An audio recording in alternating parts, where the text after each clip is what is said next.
Welcome to the Raisina Dialogue Ideas Pod on Firstpost. I am Gursshheen Gahllen, and today we are tackling a critical shift in U.S. policy.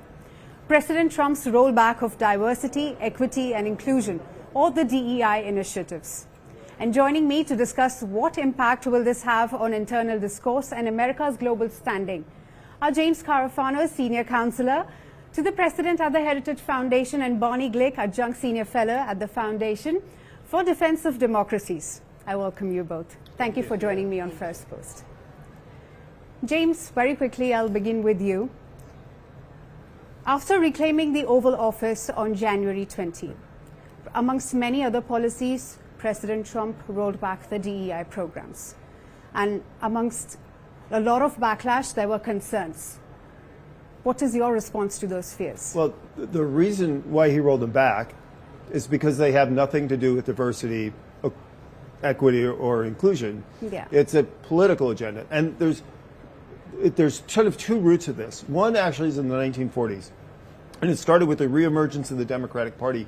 And it was based on something called identity politics. So we all know you appeal to voters, but the Democrats, as a specific strategy, said we're going to appeal to specific demographics for a specific person. What can we deliver to you? This is essentially how they basically claimed ownership of the black African-American vote really from the 1940s until today. Right. So that was always kind of a Democratic tradition, this idea of dividing people rather than uniting them by giving them an identity. What this political agenda layers on top of that, and which is actually a product of the Democratic Party, is a more, I think, a more sinister policy, which is based really on a Marxist-Leninist agenda, which is to create, to invert political power by creating victims and oppressors, and identifying the people that you want to support you as victims, and saying, we will give you something, we will give you power, because we're going to overthrow these terrible people.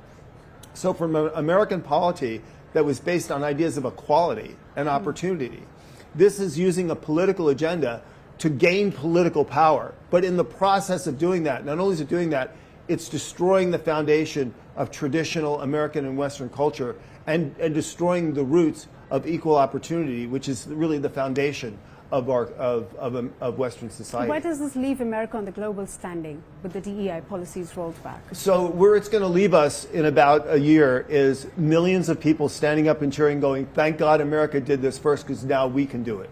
Okay. Bonnie, with DEI rollbacks now extending beyond military and private sectors, they've also rolled back policies in the federal agencies. You've been closely associated with them. And as data says, where women make up to nearly 45% of their workforce. But now with the rollback, how do you see the structure of federal employment? It's a good question, if only just to clear up some of the misconceived notions about employment of women across the board in the United States, but specifically in the federal government. In the federal government, I think there's probably about a 50-50 split between men and women, maybe slightly heavier tilted toward women, including at very senior levels of government.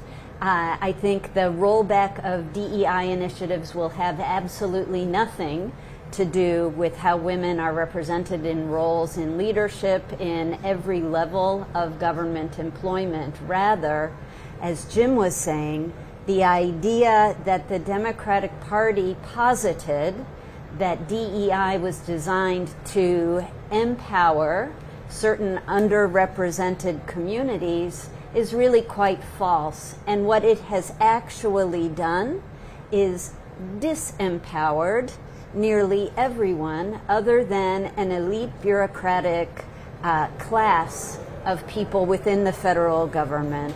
I think that's true in industry as well. I think where the federal government begins, it ends up drifting toward private industry. This also is felt very strongly, very deeply at the academic level in the university systems, where for many, many years, privileges were offered to minority students who didn't necessarily meet base levels of academic standards for entry into the universities. What this ultimately did was lower the level of scholarship in universities across the United States while creating a false sense that there was something fair in the admissions process, when in fact it was fundamentally unfair. Right. During the administration, actually, of President Biden, this reached our Supreme Court in the United States in a case of Harvard University, probably considered the most elite school in the United States, where Harvard University was sued for artificially granting admission to minority students while discriminating against other students. In this case, particularly Asian students were discriminated against. And the Supreme Court ruled against Harvard University's admissions practices, and these affirmative action moves, they were called, were declared unconstitutional in the United States. So it's every level of government, not just President Trump, who has said no to DEI. It goes to our highest court in the land that recognizes the fundamental unfairness in a country that was built as a meritocracy. Right. Can I just add, DEI has actually been detrimental to the rights of women, and the poster child for this, of course, is women's sports, where men who want to identify as women are allowed to participate in women's sports. They win all the medals. They take away the opportunity. They take away scholarships. They take away the opportunity to play professionally from women. And I think this is an example that where these are used as political agendas, where we're actually taking rights and privileges away from people in order to empower other people. That is not something that I think is healthy. And it's interesting because DEI has actually had very little play in India, which is a deeply multicultural society, maybe one of the most diverse societies on the earth, and yet there's a reason why it hasn't been embraced here. And the reason is, if you did it, all it would do is pit some people against others, which is the opposite of what Indian culture is trying to do, which is to create a space for the many. Narrowing down on privileges, Bonnie, I'd like to ask you, and James, I'll need your insights as well. The LGBTQ plus initiatives, if they are rolled back currently, there were $11.5 million invested for their gender change. There were a number of other big amount of money that was invested in other things as well. What do you have to say about that? Bonnie? A very personal decision on one's sexual orientation is not necessarily something that is fair game for federal government engagement. The general pulse in the United States is that if one wants to have an elective procedure to change the way one presents oneself in society, that's an elective procedure that one pays for out of pocket. I think the biggest issue that came to the fore was children, underage children, who were being encouraged in some cases by their school teachers or their school counselors, and as young as elementary school students, being told that maybe the reason that you don't feel good for the last 3 days is because you, little girl, are really supposed to be a little boy, and you could take some kinds of medicines that would allow you to feel more like a little boy and become a little boy. And by the way, you don't have to tell your parents about this. They don't necessarily have a right to know that you're interested in being a little boy. And that is something that the American people very soundly rejected during our last election in electing President Trump, because Kamala Harris, who was running against him, was very much in favor of supporting what was referred to as the trans agenda, that people who considered themselves to be trans had certain additional rights beyond the health care rights of every other American. And there was pushback both from a financial perspective but also from a societal perspective, that people were finally done with boys and girls sports, with parents not knowing how their children are being counseled in schools, and with all of us at the end of the day paying the price for what is something that should be done individually. I mean, the first thing we got to be very clear about is the administration's policies have nothing to do with someone's personal choice to be LGBTQ. The president has gay people in his cabinet. He's appointed many gay ambassadors. He was actually considered, before he ran for president, an icon of the gay community. So the only point of this is very simple. Under U.S. law, a personal choice is not a civil liberty.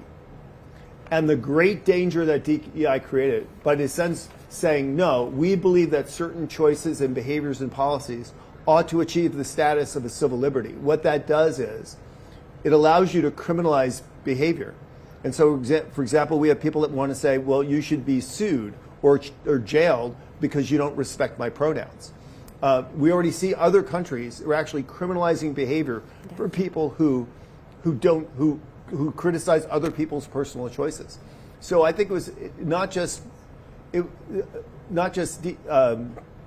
gender issue, but it's symbolic of a pushback in the U.S.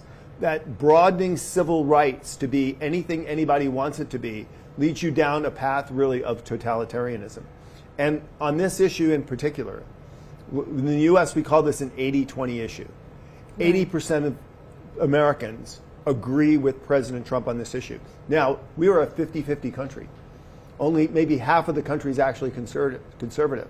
But on these issues that we've been discussing, DEI and politicizing LGBTQ rights and men playing in women's sports, 80% of Americans agree with President Trump. On that note, James, you've had I've gone through your reports, multiple reports, and the one that caught my attention was Trump's foreign policy, what to expect from MAGA 2.0. You wrote, and I quote, "Sometimes one must break a few eggs to make an omelette." Is Trump's DEI policy an example of that? Yes, I think it is, because I think particularly in Europe and in parts of Latin America, we've actually seen a decline in political and individual freedom and press freedoms because of the efforts to implement these DEI policies. We've seen people taking away parental rights. We've seen child abuse.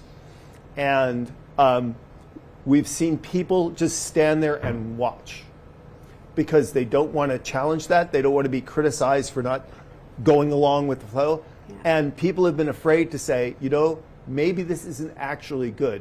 When somebody says the word diversity and equity and inclusion, it sounds friendly and nice, just like terms like social justice sounded friendly and nice. But there's a political agenda behind it, which is incredibly dangerous. And I'm going to add on to that. This goes so far beyond just honing in on LGBTQ rights. The idea and the politicization of identity politics is something that there is now tremendous pushback on in the United States. We see this now with President Trump and Secretary of State Marco Rubio's decisions to deport students who are here, who are in the United States on student visas for taking on activities that they deem to be free speech, but which are actually violent support of terrorism in the United States.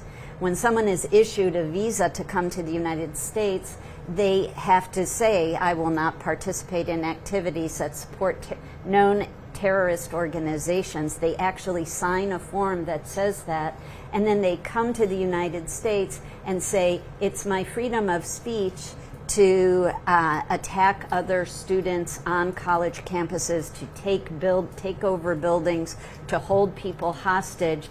I'm exercising my freedom of speech as something that is important because I fall into this protected class of person.